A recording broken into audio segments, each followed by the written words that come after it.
How much did you pay for this fake silver star on Amazon, Laura? Doesn't it make you sick to use dead soldiers to beg for this trust fund? The sneer of my own younger sister, Chloe, echoed through the microphone. Julian, her lawyer fiancé, slammed my blood-stained intelligence file onto the marble floor. Stolen valor. In exactly 15 minutes, federal agents are going to drag you out of here in handcuffs. Hundreds of eyes from the elite drilled into the silk dress I was wearing, bloodthirsty for a breakdown. But they didn't know someone who just came back from the dead doesn't know how to cry. My chest tightened, but I didn't defend myself. You have your 15 minutes, I said lightly, silently, counting down exactly 10 seconds in my head. But I'm afraid the guests waiting outside those doors don't have that kind of patience. Let me tell you how I turned their 15 minutes of threats into the worst nightmare of their lives.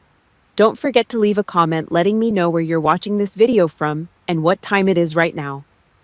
Hearing my warning, Chloe let out a dry, hacking laugh.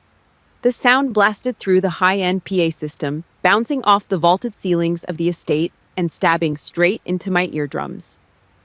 She didn't believe me. To her, I was just a cornered animal making empty threats. She bent over the heavy hem of her crystal-beaded designer gown, sweeping the floor, and snatched my classified personnel file off the cold marble.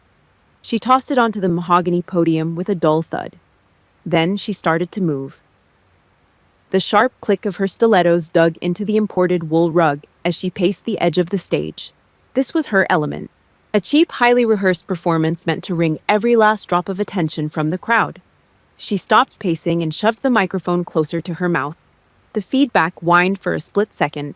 "Look at yourself, Laura," she sneered, letting the silence hang so the shareholders could soak in the humiliation. "I bust my ass for this charity. I'm the one on the magazine covers. I'm the one organizing the million-dollar galas for wounded vets. I know what real sacrifice looks like." She didn't know a damn thing about sacrifice. To Chloe, a hard day was dealing with a caterer who brought the wrong vintage of Cristal. Her eyes raked up and down my body. She inspected the simple, long-sleeved silk dress I wore. The disgust dripped right through her perfectly whitened teeth. "You show up wearing that dress. Your skin is pale and flawless like you just walked out of a country club tea party," she said. The mic caught the wet smack of her lips. "And you expect the board to actually believe you're some hardened operative, that you were out there kicking down doors in rebel compounds. Please? You probably pushed papers at a desk in Virginia."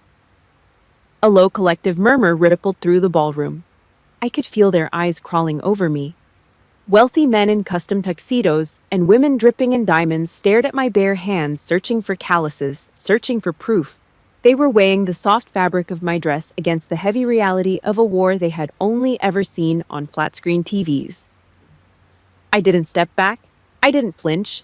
My heels stayed planted. I let my hands find each other behind my back, fingers locking together just above my waist. I shifted my weight slightly, squaring my shoulders. Parade rest, muscle memory taking over. It was a stance of complete unyielding discipline. I locked eyes with Chloe. I wasn't looking at my little sister anymore. The biological connection died the moment she threw my file on the floor. Right now, I was looking at a hostile target. And just like any untrained target, she was bleeding weaknesses all over the place. I read her body language the exact way they taught us at Fort Bragg. Her shoulders were hiked up past her collarbone, a dead giveaway of massive internal stress. Her breathing was shallow, trapped in her upper chest. Her knuckles were white from gripping the microphone too hard. She was desperate. She needed the crowd to validate her, because deep down she knew she was entirely hollow. She built her entire identity on spending our grandfather's money wearing the label of a philanthropist, like a cheap Halloween costume, while actively despising the very working-class soldiers she claimed to help. Chloe held the microphone near her chest, intentionally dragging out the dead air. She was waiting for me to crack. She wanted the tears. She wanted me to stammer, to start explaining myself, to beg the family to believe me. She wanted the satisfaction of watching the older sister she had always envied crumble into a pathetic mess on her shiny stage. But the only movement I offered was a single, slow blink. The ballroom was dead quiet now. You could hear the ice clanking in the glasses of the front row. The smell of expensive floral arrangements mixed with the cheap stench of Chloe's desperation. My chest felt tight, a familiar phantom pressure from a Kevlar vest I wasn't wearing. I kept my face completely blank. A perfect poker face. I pulled a slow breath in through my nose, bypassing my chest, pushing the air deep down into my diaphragm. Control your heart rate, control the room. When I finally spoke, I didn't yell. I didn't need a microphone. I just projected my voice, even flat and absolute. Those are the facts, I said. The words cut through the heavy air in the room like a combat knife slicing her performance right down the middle. That file has been verified by the Department of Defense. Chloe's smug smile faltered. Her jaw tightened. She hadn't expected a brick wall. She expected a punching bag. But she wasn't smart enough to know when to retreat. And right on cue, the lawyer standing next to her decided it was his turn to play executioner. Julian Vance stepped forward to take control of the stage. He did not walk. He glided. He owned the room. He reached up with soft, manicured fingers and adjusted the knot of his Italian silk tie. He smoothed down the front of his bespoke suit. There was not a single wrinkle on his jacket. His shoes were polished to a mirror shine. He was a man who lived his entire life in climate-controlled offices, luxury vehicles, and high-end restaurants. He had never carried a heavy load.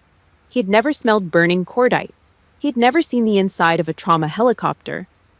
He looked down at my personnel file resting on the mahogany podium. He did not pick it up.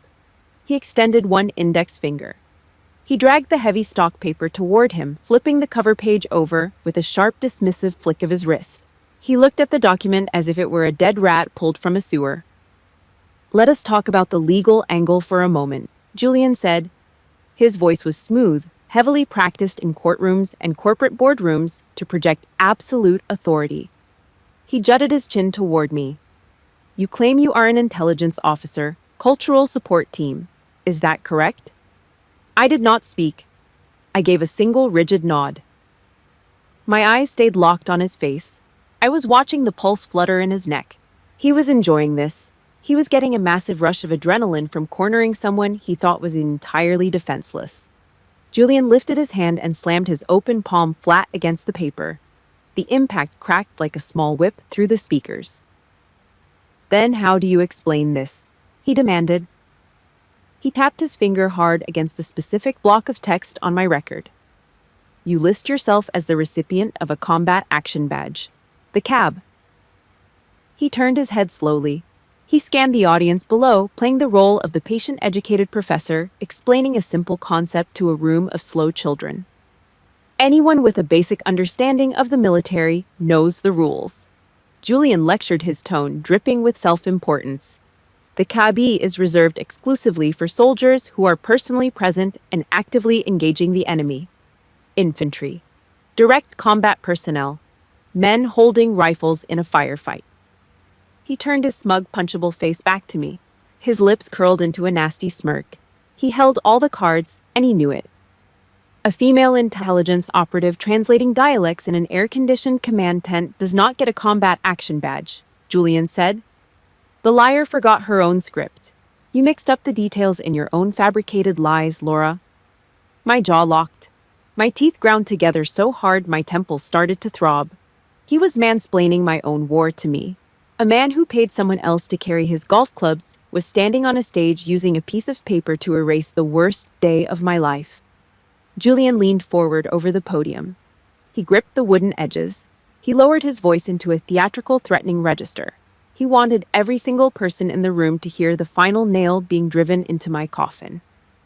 Under federal law, this behavior has a specific name, Julian stated.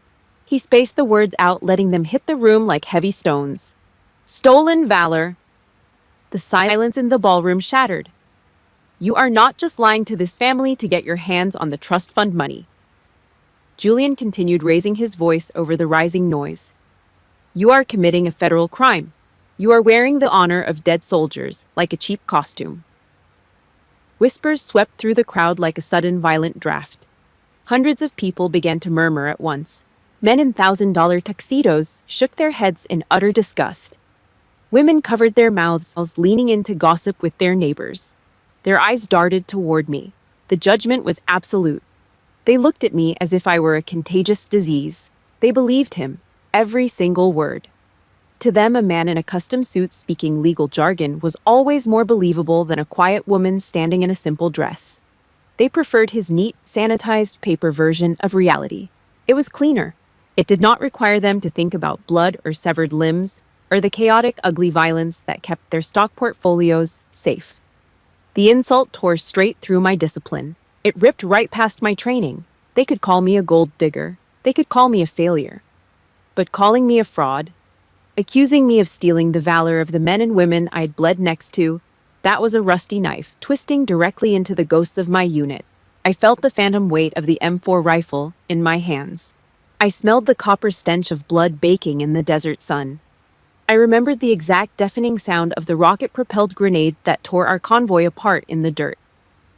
I broke my stance. I took one half step forward. The heels of my shoes clicked hard and loud against the marble floor. The sound was sharp enough to make Julian flinch, just for a fraction of a second. I dropped my voice. I did not need a microphone.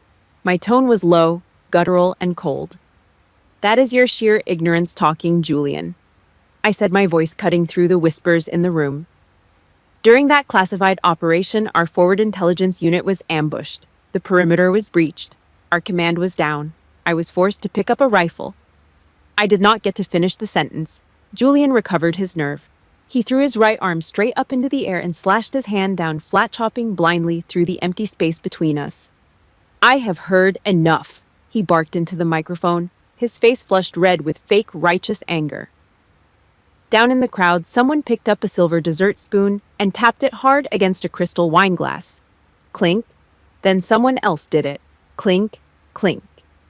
Within seconds, dozens of guests were tapping their heavy silver against their expensive crystal. The sharp, piercing, high-pitched ringing echoed off the vaulted ceilings. It was a physical assault on the senses. Clink, clink, clink.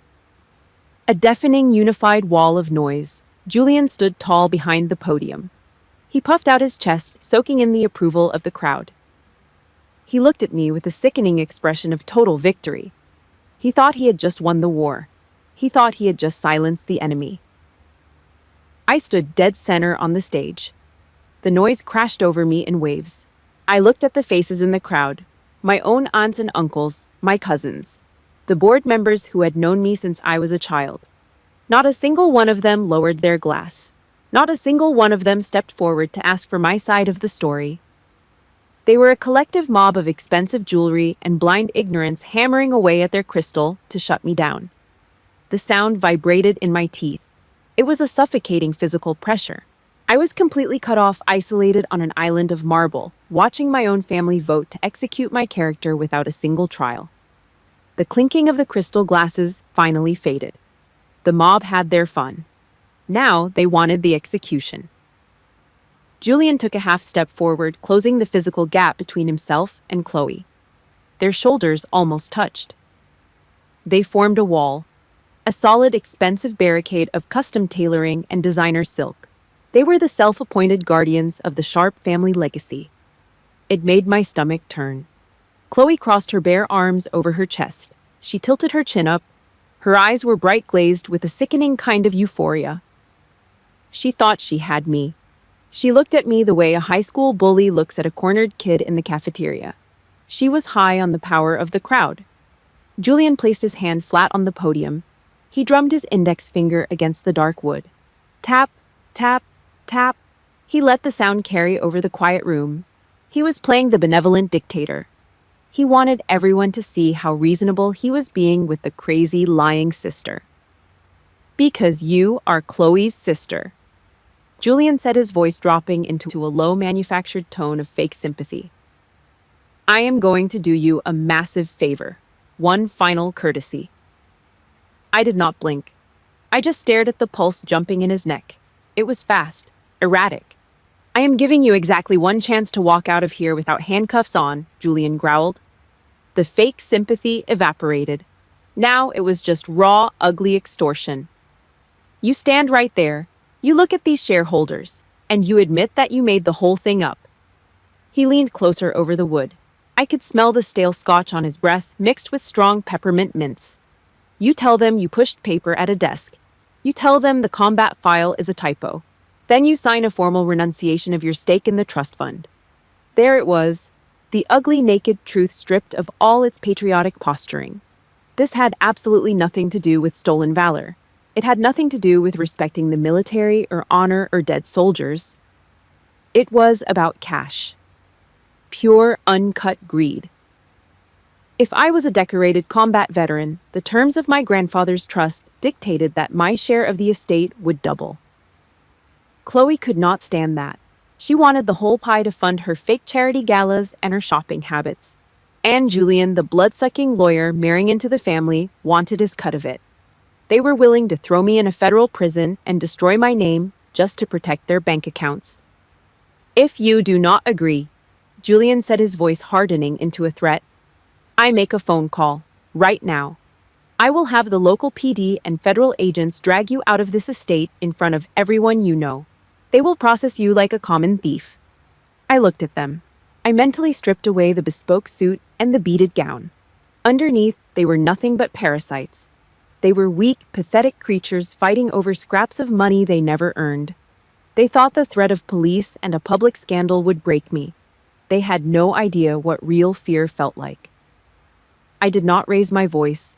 I did not need to. I will never retract the truth, I said. The words dropped out of my mouth like lead weights hitting a concrete floor. Heavy, final. There was no negotiation. Julian's face turned the color of raw meat. The veins in his forehead bulged against his perfect moisturized skin. His bluff had been called. I was not backing down. He realized he actually had to pull the trigger. He snapped his head to the side, zeroing in on a young woman shrinking into the shadows near the edge of the stage. Sarah, his 22-year-old legal assistant. She was clutching a leather binder to her chest, her knuckles bone white. She looked terrified. Suspend the gala for 15 minutes, Julian barked at her. He pointed a finger at her like a loaded gun. Get the renunciation papers out of the briefcase. Print a fresh signature page if you have to, and call the local police. Get a patrol car up to the front gate right now. Sarah swallowed hard. Her eyes darted toward me for a fraction of a second. Then she nodded frantically, scrambling backward toward a small side table, holding a laptop and a portable printer. The sound of her frantic typing began immediately. Julian turned his furious glare back to the ballroom. He grabbed the microphone off the stand. Ladies and gentlemen, he announced, his voice tight with barely controlled rage. Please excuse the interruption. We are taking a 15-minute recess so we can clean up this trash. Enjoy the open bar. He gave a sharp, angry nod to the sound technician in the back corner of the room. The classical symphony music that had been playing softly under the speakers cut off completely. Click. The sudden absence of noise was deafening. The hum of the industrial air conditioning overhead suddenly sounded like a jet engine. The crowd reacted instantly. They did not just walk away, they retreated. Hundreds of guests shuffled backward. Dress shoes and high heels scraped frantically against the marble floor, creating a harsh, grating static noise. They moved like a school of fish avoiding a predator. No one wanted to be in the blast radius of a family scandal. They backed up until their spines hit the far walls of the ballroom. They huddled near the heavy oak exit doors and the marble bar, putting as much physical distance between themselves and the stage as possible. They formed a wide, empty circle around the podium. I stood dead center on the platform. I looked out at the sea of faces, aunts with heavy diamond necklaces, uncles clutching crystal tumblers, cousins I'd played in the yard with when we were kids, family friends who had eaten dinner at our dining room table for 2 decades. Not a single one of them stepped forward. No one raised a hand. No one spoke my name. No one questioned the lawyer who was openly extorting their own blood relative. They simply watched, holding their breath, waiting for the bloodletting to finish. A few of them looked down at their expensive shoes, unable to hold my gaze. The cowardice in the room was thick enough to choke on. I was completely cut off, isolated. I took a slow, deep breath. The air felt thin and freezing cold against my bare arms. I reached down with calloused hands and smoothed a small wrinkle out of the silk fabric on my thigh. The movement was slow, deliberate. The dress felt incredibly heavy all of a sudden. I was standing inside the house I grew up in. But the reality was entirely different. The perimeter was secured by hostiles. I had no comms, No backup, no extraction team. I was standing alone in the middle of enemy territory, and the 15-minute countdown had just started. The ballroom was empty around the stage. The 15-minute clock was ticking. Julian was busy adjusting his cuffs. Chloe was fixing her lip gloss in the reflection of her smartphone, thoroughly enjoying the silence she had created. They were entirely focused on themselves. They never looked down at the help. That was their first tactical mistake. A man stepped onto the platform. He moved quietly. No heavy stomping, just the controlled, deliberate placement of his boots on the marble. He wore the standard cheap black polyester suit issued to the estate's private security team. The jacket was a little too tight across the shoulders. It was Thomas Miller, the head of estate security. Julian had waved him up with a flick of his wrist, signaling for Thomas to gather the loose pages of my personnel file that had scattered across the podium and the floor. Julian treated him like a janitor. I watched Thomas walk. I recognized that gait instantly. It was not the lazy shuffle of a mall cop. His spine was a straight rod of steel. His shoulders rolled with a specific relaxed tension. His eyes constantly scanned the room, sweeping the exits, reading the crowd. It was a posture forged in the desert heat of the Middle East. You could put a Marine in a cheap tuxedo, but you could never scrub the combat out of his bones.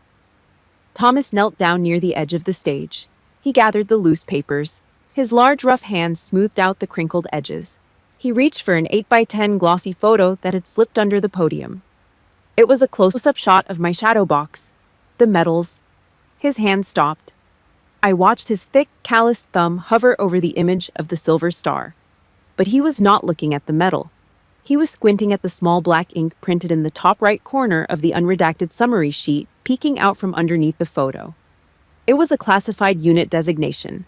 2 words, Valkyrie 6. Thomas froze. His entire body went rigid. The air around him seemed to drop 10 degrees. I saw his jaw clench so tight the muscles twitched under his jawline. For a civilian, Valkyrie 6 was just a random string of letters and numbers. But for a Marine who had done tours in the Helmand province, that name was a ghost story. It was the call sign of the female cultural support team that had crawled through a 3-mile kill zone to call in danger close airstrikes, saving the lives of 24 pinned down infantrymen. Thomas knew what that ink meant. He knew the blood it took to earn that designation. And suddenly he realized the woman in the pale silk dress standing 5 feet away from him was not a paper-pushing fraud. She was a goddamn apex predator. Slowly, Thomas tilted his head up. He did not look at Julian. He did not look at Chloe. He looked directly at me. There was no pity in his eyes. There was no disgust. There was only raw, unfiltered, absolute respect. The kind of respect you only give to someone who has seen the same ugly side of the world you have. I held his gaze. I did not soften my face. I did not ask for help. My eyes were cold, hard steel. I simply gave him one single sharp nod. Yes, it is me. A silent protocol passed between us. An unbreakable chain of command forged outside of this room, far away from the crystal glasses and the trust fund money. Thomas did not say a word. He stood up. He clamped the folder tightly under his left arm. He bypassed Julian completely. Instead of handing the file over to the lawyer, Thomas walked straight toward the small side table tucked in the shadows. Sarah, the young legal assistant, was hyperventilating over her laptop keyboard. Her hands were shaking as she tried to format the renunciation document Julian had demanded. The portable printer was humming, warming up to spit out the paperwork that would strip my dignity and my inheritance. Thomas stepped behind her. He planted his massive frame between Sarah and the rest of the room, completely blocking her from Julian's line of sight. He leaned down. His mouth hovered inches from her ear. "Do not type another word of that bullshit paper," Thomas whispered. His voice was a gravelly rasp. It smelled faintly of old coffee and stale tobacco. It was a voice used to giving orders under incoming fire. Sarah jumped in her chair. She looked up at him, her eyes wide with terror. She started to stammer. But Mr. Vance said, "I do not care what that empty suit said." Thomas cut her off, his tone flat and dead serious. "You are going to take your phone out of your purse right now." Sarah swallowed hard. Her throat clicked audibly. "Who?" She choked out her fingers, hovering over the keys. Who am I calling? Thomas leaned closer, the muscles in his neck pulled tight. You are going to dial the main switchboard for Fort Bragg, North Carolina, Thomas ordered. You ask for the Joint Special Operations Duty Officer. You tell them that a lawyer named Julian Vance is threatening to arrest Valkyrie 6 for stolen valor. Sarah stared at him. She was a 22-year-old kid fresh out of paralegal school. She had no idea what a Valkyrie 6 was, but she understood the terrifying gravity radiating off the man standing over her. She understood that she was suddenly in the middle of something far bigger than a family argument over a trust fund. Do it, Thomas growled. Now. Sarah's hands left the keyboard. She reached under the table, her fingers fumbling with the clasp of her purse. She pulled out her smartphone. The screen illuminated her pale face in the shadows. Julian was at the podium, looking at his Rolex, waiting for his 15 minutes of glory to expire. Chloe was sipping a fresh glass of champagne. They were completely blind. Under the table, out of sight, Sarah's thumb hit the green call button. The screen glowed against the dark mahogany. The signal pinged off a cell tower outside the estate. A silent, invisible wire had just been tripped. The countdown was no longer Julian's. Under the side table, a phone was dialing out. But standing on the center stage, I was already gone. Julian's voice echoed off the walls. Stolen valor, fraud, coward. The words acted like a tripwire. The heavy, expensive perfume radiating from the women in the front row, Tom Ford Chanel, suddenly turned thick. It coagulated in my sinuses. It smelled like sulfur, like burnt plastic and human hair. The hushed, frantic whispers of the wealthy crowd blurred together, warping into a low, terrifying drone. The physical space around me began to fracture. The pristine marble walls of the ballroom cracked. The polished stone peeled away, revealing jagged, sun-baked rocks. The glow of the crystal chandeliers fractured into violent, blinding flashes. Incoming. My eyes were wide open. I was staring straight ahead at Julian, but I did not see his bespoke suit. I saw dirt. Red, dusty dirt flying into the air. My body reacted before my brain did. My shoulders dropped. My knees bent a fraction of an inch, preparing to absorb an impact that was not there.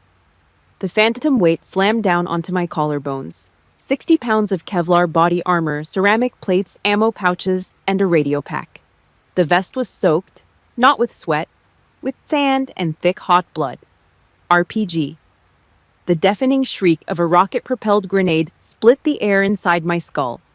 The impact lifted me off my feet and slammed me hard into the rocky dirt of the Helmand province. I was not supposed to be holding a rifle that day. I was an intelligence officer, a linguist. My job was to talk to the local women, to gather intel, to build cultural bridges while the infantry boys pulled security. But the ambush did not care about my job title. The Taliban did not care about the paperwork. The perimeter evaporated in 30 seconds. I remembered the exact moment the command structure collapsed. The staff sergeant went down first. A round caught him under the arm, bypassing the plates. He dropped like a stone. Then the radio operator took shrapnel to the face. The comms went dead, just static and screaming. I was lying in the dirt, the air thick with dust and copper. The smell of blood is unmistakable. It smells like old, wet pennies. It coats the back of your throat and makes you gag. I threw my headset into the dirt. It was useless plastic now. I crawled forward on my stomach, the jagged rocks tearing through my uniform, scraping my skin raw. I reached the body of a young private. He was 19. His eyes were wide open, staring at the blinding white sky. He was not breathing. I pried his fingers off the grip of his M4. The barrel was blistering hot. It burned the skin right off my palm through my tactical gloves, but I did not let go. I scrambled over the rocks, sliding down into a shallow depression. General Evelyn Hayes was pinned there. She was a 3-star general on the ground to personally oversee the extraction of a high-value asset. Now she was bleeding out in a ditch. A round had shattered her femur, tearing through the femoral artery. The blood was pumping out in thick, dark spurts, soaking into the dry sand. I did not think about being a woman. I did not think about being an intelligence officer. I did not think about the regulations regarding a combat action badge. I dropped my weight onto the general. I jammed my left knee directly into her groin, putting my entire body weight onto the pressure point above the severed artery. She screamed in agony.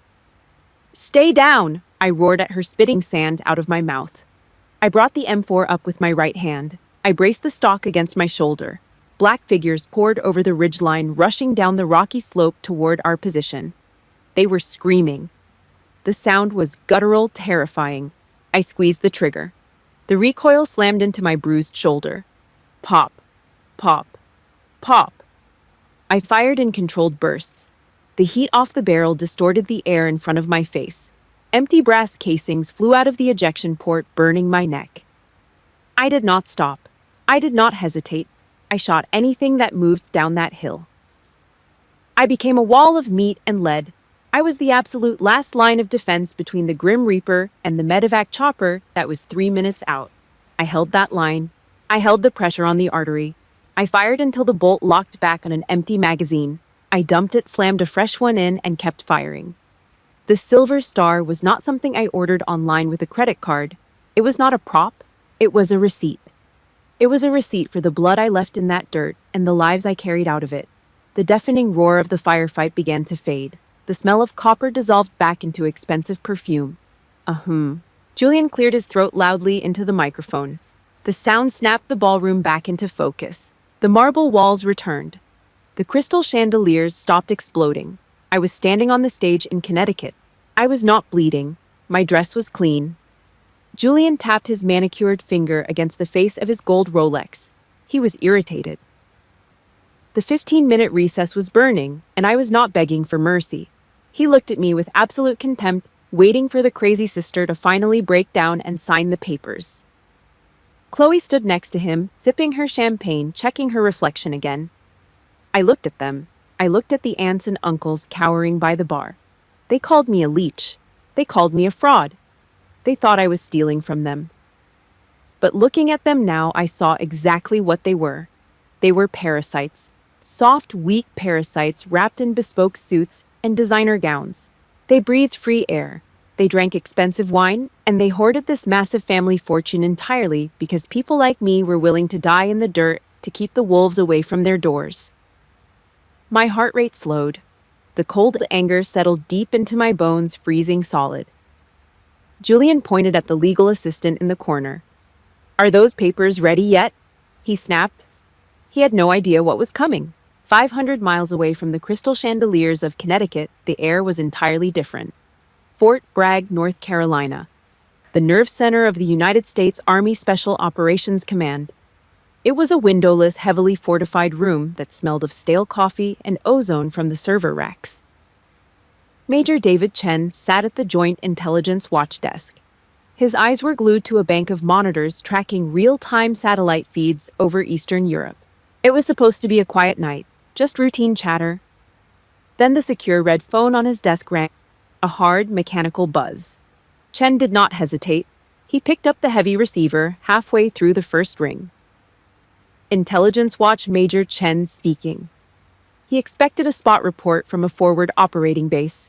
He did not expect the terrified, shaking voice of a civilian girl. I need to report something." Sarah stammered through the encrypted line. "A man named Thomas told me to call this number. He said to tell you.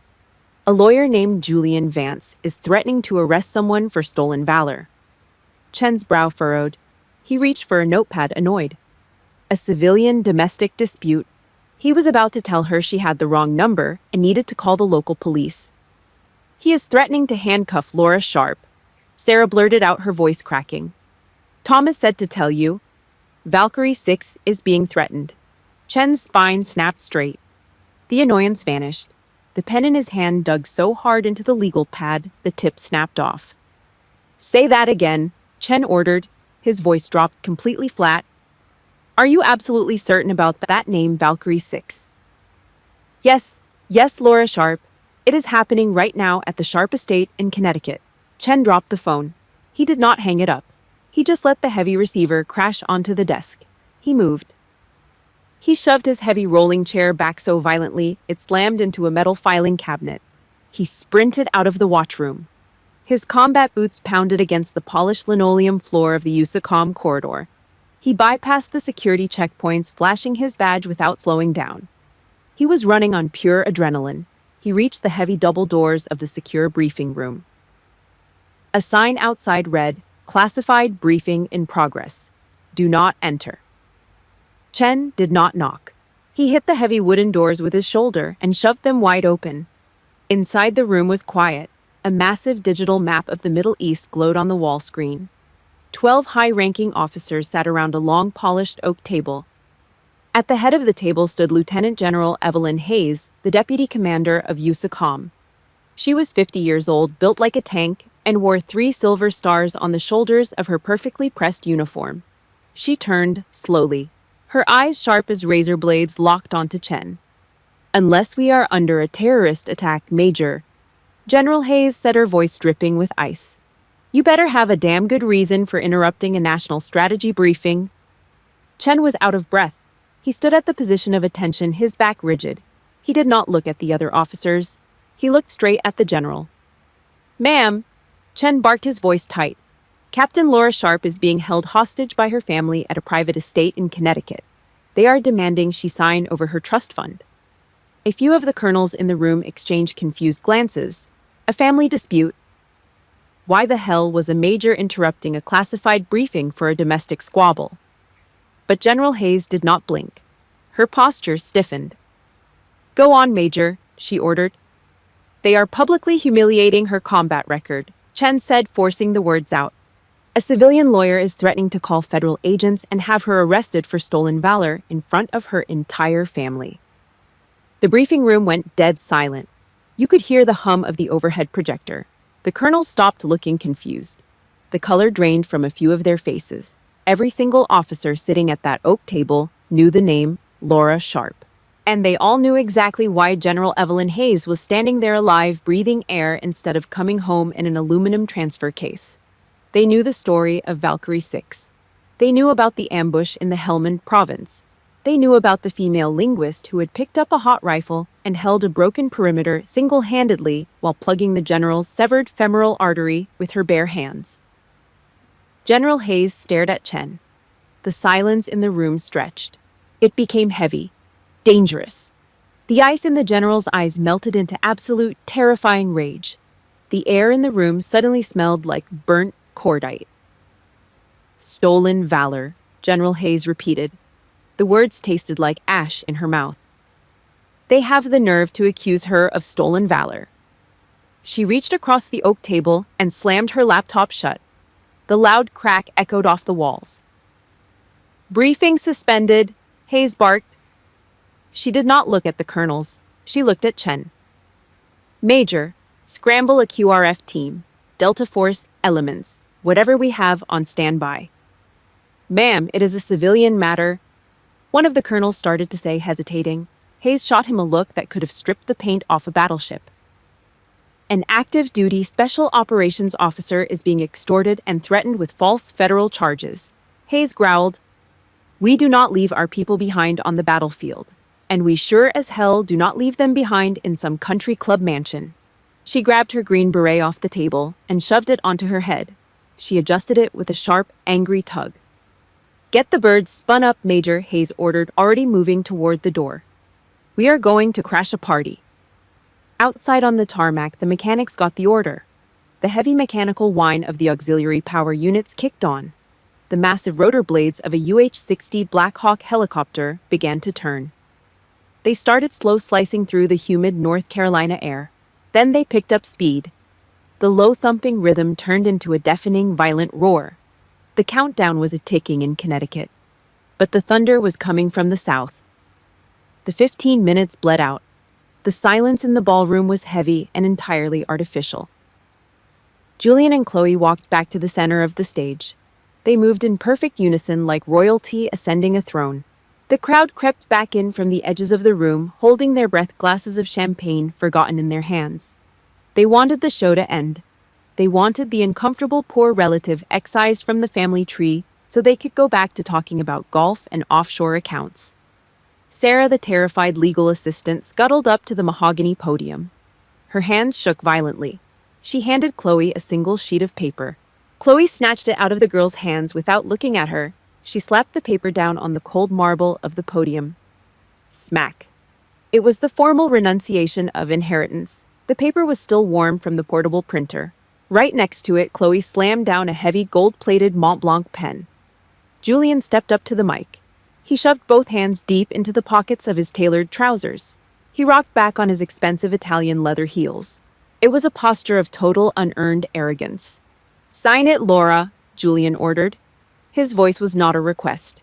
It was a command from a man who had never been punched in the mouth. "The local police cruiser is sitting exactly 2 blocks from the front gate. My finger is on the dial. Sign the paper, walk out the service doors quietly, and I will call them off. Refuse, and you leave your grandfather's house in steel cuffs." Chloe crossed her arms over her beaded gown. Her lips poked out in a fake sympathetic pout. "It really is pathetic," Chloe said. She leaned in closer to the microphone, making sure the speakers picked up her harsh whisper. "You should have just stayed in your lane, Laura. You could have kept being a boring, invisible paper pusher. Nobody would have bothered you. But you just had to play hero, didn't you? You had to make up this whole ridiculous combat fantasy just to steal my money." I looked at the warm piece of paper. Then I looked at the gold pen. I did not yell. I did not throw a glass of water in her face. Anger is a liability. Anger makes you sloppy, and sloppy gets people killed. I just extended my right hand. Slowly, deliberately, I picked up the heavy gold pen. Julian let out a hard breath through his nose, a sigh of relief disguised as a scoff. He turned his head and shot a triumphant look at Chloe. Chloe's smile stretched so wide it looked like her jaw was going to unhinge. Down in the crowd, the shareholders nodded to one another. Order was restored. The natural hierarchy of their perfect, wealthy world was safe. The military grunt was bowing to the corporate lawyer. I rolled the Mont Blanc pen between my thumb and index finger. The metal was smooth, ice cold. It was a beautiful tool designed to sign checks, close deals, and destroy lives from the safety of an air-conditioned office. It weighed about 2 ounces. A fully loaded M4 rifle weighs 7.5 pounds. I knew which one felt better in my hands. I did not lower the pen to the paper. I just held it. The silence dragged on. 5 seconds. 10 seconds. Julian's smug smile began to slip. Just a fraction.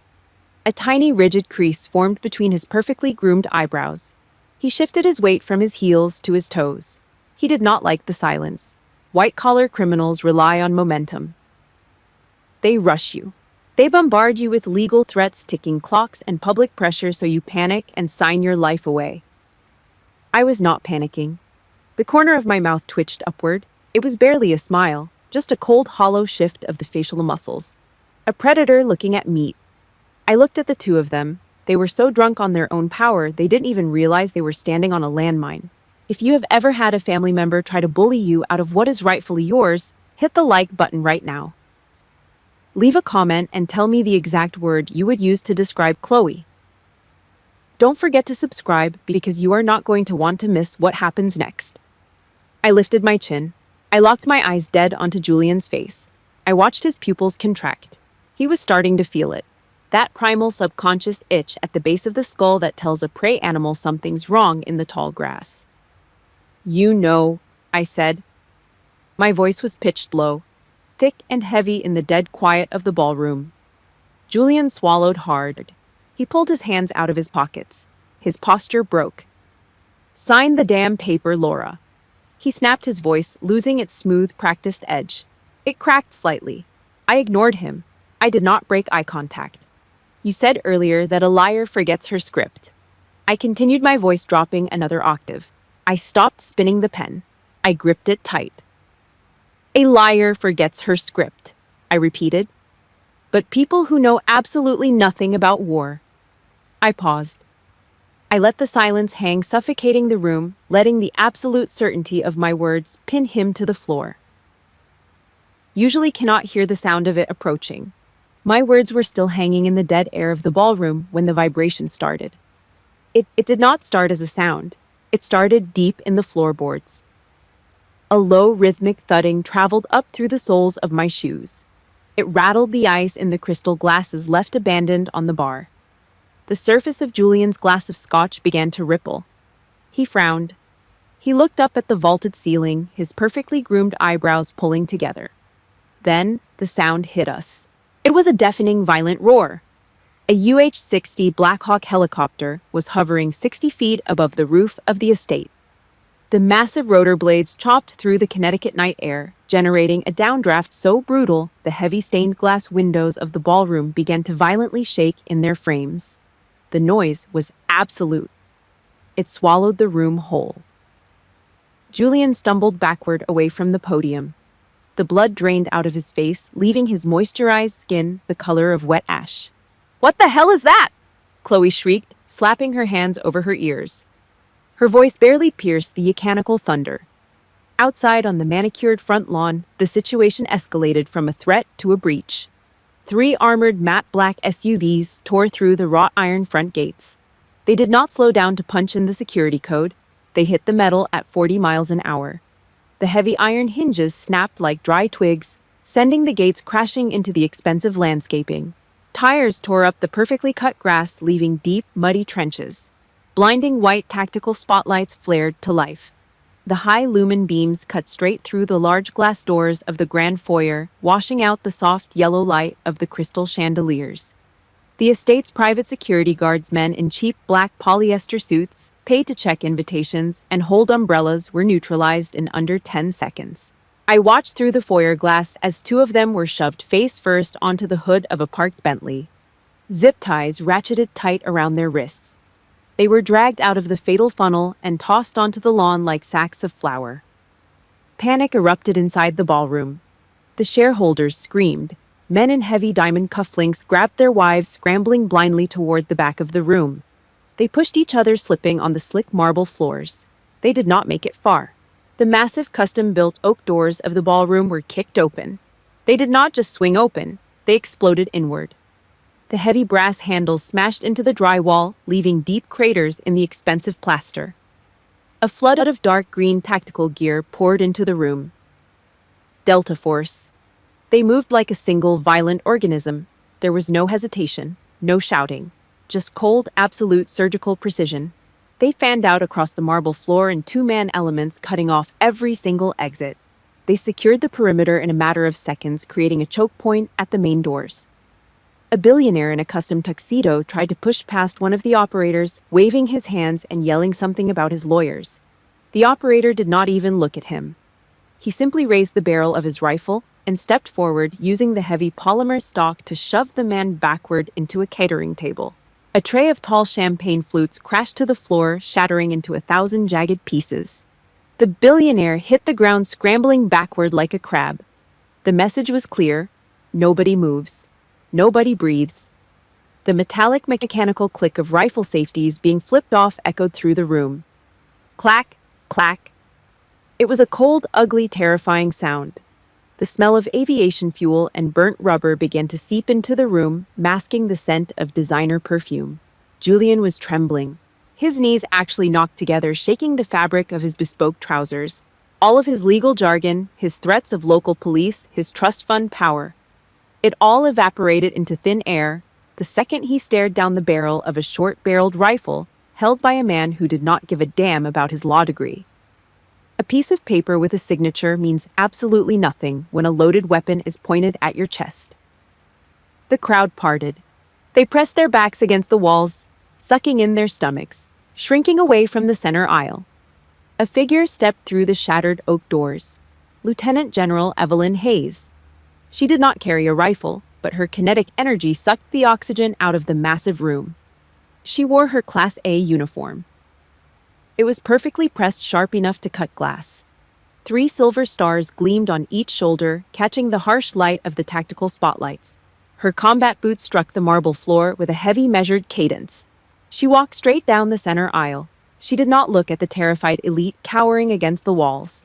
She did not look at the shattered crystal on the floor. Her eyes were locked forward. She reached the edge of the stage. Chloe was standing there, her mouth hanging wide open. Her hands were shaking so badly she dropped her diamond clutch. It hit the floor, spilling expensive cosmetics across the stone. She looked like a deer caught in the headlights of a freight train. General Hayes did not even acknowledge her existence. She walked right past Chloe like she was a piece of cheap, invisible furniture. The general stopped dead center in front of the mahogany podium. The fake civilian shell I'd been forced to wear all night cracked and fell away. The silk dress did not matter anymore. The money did not matter. The blood in my veins remembered exactly who I was. I opened my right hand. I let the heavy gold-plated Mont Blanc pen roll off my fingers.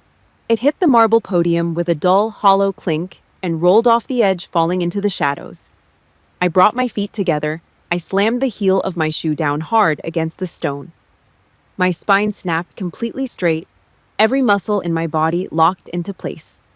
I raised my right hand, bringing my fingers together, keeping my wrist perfectly straight, and snapped the edge of my hand to the corner of my right eyebrow. The movement cut through the air like a blade. "General, ma'am!" I barked. My voice was loud, crisp, and echoed off the walls. General Hayes looked at me. Her sharp, cold eyes softened for a fraction of a second. She brought her own hand up, returning the salute with slow, deliberate, absolute respect. "Captain Sharp," she said. The ballroom was dead silent. The helicopter rotors roared outside, but inside no one dared to make a single sound. The arrogance of the Sharp family had just been crushed into the dirt. The undeniable heavyweight truth was standing right in their living room. The silence was suffocating. The entire ballroom held its breath, waiting for the ceiling to cave in. Julian's survival instinct finally kicked in, but it was flawed. He tried to hide behind the only weapon he knew how to use: the law. He took a shaky step forward, raising his hands in a defensive gesture. His palms were sweating so much they glistened under the tactical spotlights. You cannot be in here," Julian stammered, his voice cracked. It sounded thin and pathetic compared to the deep, mechanical hum of the military hardware outside.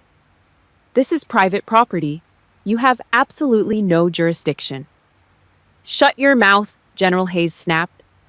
She did not yell. She did not need to. Her voice cut through his legal jargon like a bone saw. The general stepped up onto the stage. Her combat boots crushed the hem of Chloe's discarded designer jacket. She walked straight to the mahogany podium. She looked down at the freshly printed renunciation paper sitting next to the empty spot where the gold pen used to be. With a single dismissive flick of her wrist, General Hayes swept the paper off the marble. It fluttered to the floor, landing in the dirt tracked in by the Delta Force operators. Hayes reached inside the breast pocket of her uniform jacket. She pulled out a small, worn red velvet box. She slammed it down onto the marble podium. Crack. The sound was sharp enough to make Julian jump.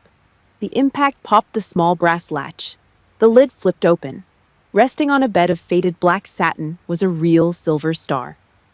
Right below it, pinned to the fabric, was a heavy, dull metal combat action badge. The real kind. The kind you do not buy on Amazon. The kind that smells like brass polish and old blood. General Hayes leaned over the podium. She locked her eyes onto Julian. She looked at him the way a mechanic looks at a stripped bolt. "You are an ignorant, arrogant fool, Mr. Vance," Hayes growled. Her voice was low and gravelly. "I heard you trying to play military expert, explaining the regulations of the combat action badge to this room. Do you want to know why a female intelligence officer has that badge?" Julian's throat worked frantically. He swallowed air. He could not form a word. "She has it because 4 years ago in the Helmand province, our forward element was ambushed by 100 hostiles," Hayes said. She spaced the words out, hammering them into the quiet room. "When our perimeter collapsed and when a 7.62 round shattered my femur and clipped my artery, Captain Sharp threw away her radio. She picked up a dead man's M4, and she cut a 3-mile path through solid rock and enemy fire to keep me breathing." Julian turned the color of wet chalk. His knees physically buckled. He grabbed the edge of the podium just to keep from hitting the floor. "She is the greatest operative I have ever had the privilege of commanding," Hayes stated. She slammed her hand flat onto the marble next to the velvet box. "And she paid for that badge with pieces of her own skin." The general turned her head slowly. She locked onto Chloe. Chloe was pressed hard against the back edge of the stage. Her knuckles were white where she gripped the wooden railing. Her perfectly contoured face was a mask of sheer terror. "And you," Hayes said. The disgust in her voice was absolute. You stand up here in your crystal beads and brag about your $1 million charity galas. You use veterans as props to get your face on a magazine cover. Chloe opened her mouth, but only a small choked gasp came out. You want to know what real sacrifice looks like? Hayes stepped closer to her, invading her personal space. It looks like your sister, the woman who hides shrapnel scars under a silk dress so empty, shallow parasites like you can stand in this ballroom, breathe free air, and drink expensive champagne. The mask did not just slip, it shattered. Chloe's entire identity, the philanthropist, the golden child, the superior sister, was ground into the marble floor under the boot of a 3-star general. She squeezed her eyes shut, unable to look at the crowd, unable to look at me. The humiliation was absolute. The wind in the room shifted violently. The wealthy shareholders who had been clinking their glasses and laughing 15 minutes ago now looked at Julian and Chloe with pure, unadulterated revulsion. The mob mentality reversed. They were terrified of the military presence, but they were also desperate to distance themselves from the losing side. An older man pushed his way through the crowd. He was sweating profusely through his expensive tuxedo. It was Arthur Sharp, my father's younger brother, the lead representative of the family's trust fund board. He moved carefully, keeping his hands visible, avoiding sudden movements as he squeezed past a heavily armed Delta operator. He practically scrambled up the steps to the stage. He ignored Chloe. He completely bypassed Julian. He stopped 3 feet away from me, his hands clasped nervously in front of his stomach. "Laura!" Arthur stammered, his voice shaking. He tried to force a warm, familial smile, but it looked more like a grimace of fear. "Laura, this is all a terrible misunderstanding." Julian overstepped.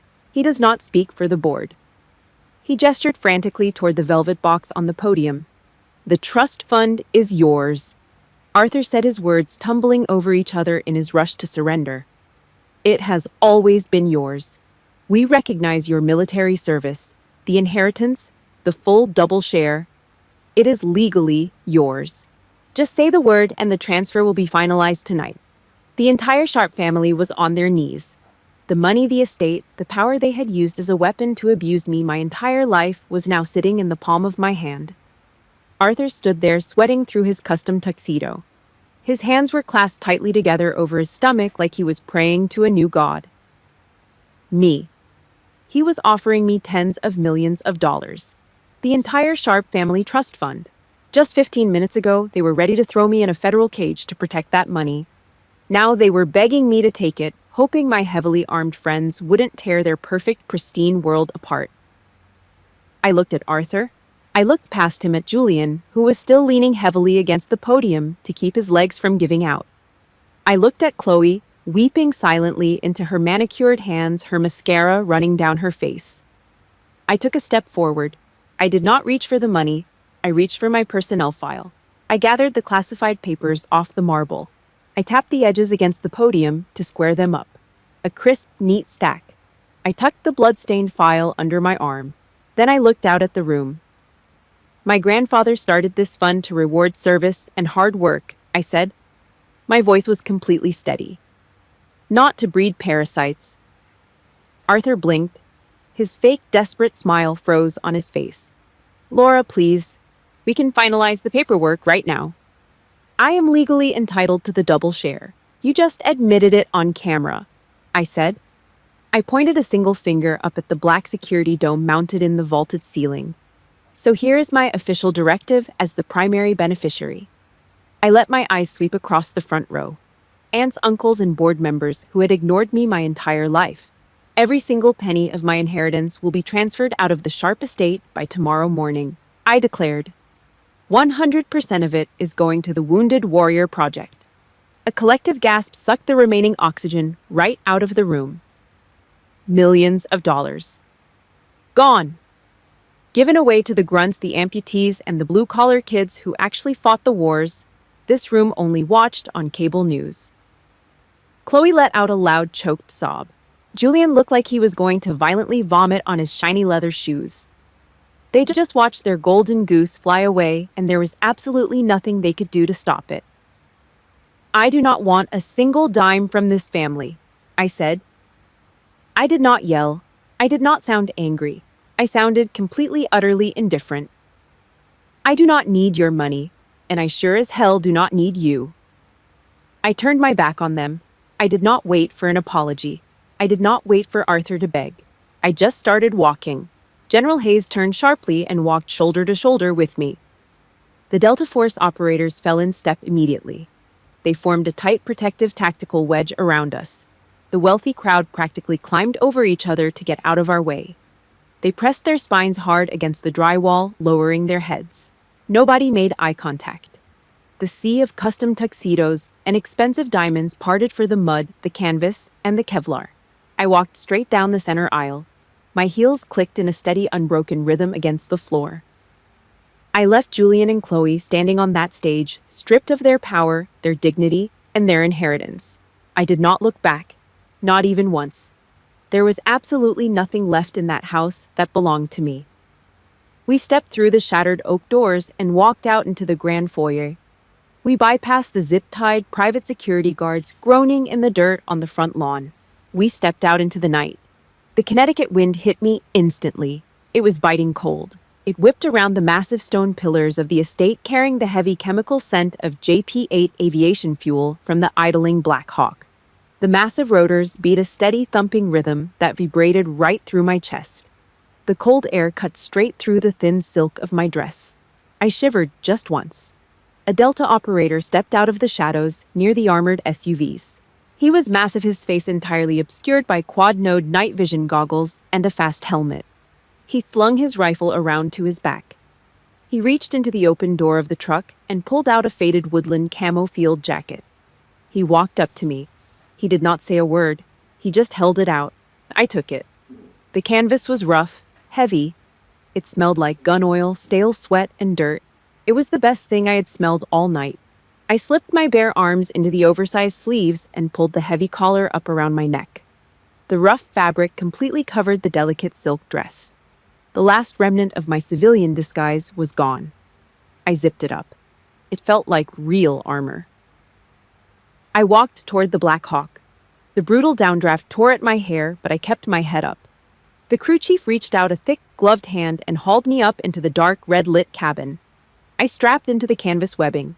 The helicopter pitched forward and lifted off. The sprawling, lit-up mansion shrank into a tiny, insignificant speck in the dark woods below. I was finally going home. Power does not come from stepping on other people. It comes from protecting the things that actually matter. I spent years thinking I had to prove my worth to people just because we shared a last name. But family is not about blood. Blood is just biology. Family is about respect. It is about the people who will stand in the dirt with you when the fire comes down. If the people at your dinner table do not respect you, stop begging for a plate. Build your own table. I know I'm not the only one who has had to walk away from toxic blood relatives. If you support my decision to cut them off and give the money away, hit that like button right now. I want to hear from you down in the comments. Drop a comment and tell me, what was the exact moment you realized you had to walk away from someone toxic in your life? Let's talk about it. And make sure you hit subscribe because I have a lot more stories to tell and you won't want to miss them.